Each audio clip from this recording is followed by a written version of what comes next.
జయ శ్రీమన్నారాయణ. ఓం శ్రీ సత్యదేవాయ నమః. ప్రియ భక్త మహాశైలకు విజ్ఞప్తి.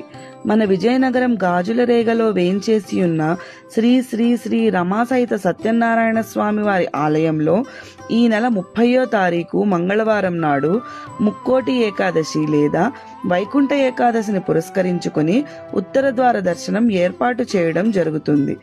ఆ రోజు తెల్లవారుజామున 4:30 ఆలయం చుట్టూ 3 సార్లు పల్లకీ సేవ, తదనంతరము ఉత్తర ద్వారము నుండి స్వామిని వేంచేయింపజేసి మొదటి పూజా కార్యక్రమము నిర్వహించి తరువాత సుమారు 5:30 నుండి భక్తులకు ఉత్తర ద్వార దర్శనము కలదు.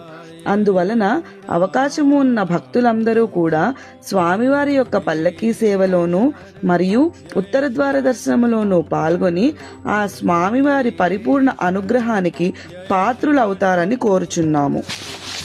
ఈ ఉత్తర ద్వార దర్శనం వలన సకల కష్టాలు తొలగిపోయి సుఖమైన జీవితం గడిపి తదనంతరం అంతిమ దశలో మోక్షాన్ని చేరుకుంటారని ప్రతీతి. కావున భక్తులందరూ కూడా ఈ సదవకాశాన్ని వినియోగించుకుని శ్రీ స్వామి అమ్మవార్లను దర్శించుకుని ఆశీస్సులు పొందవలసిందిగా కోరుచున్నాము.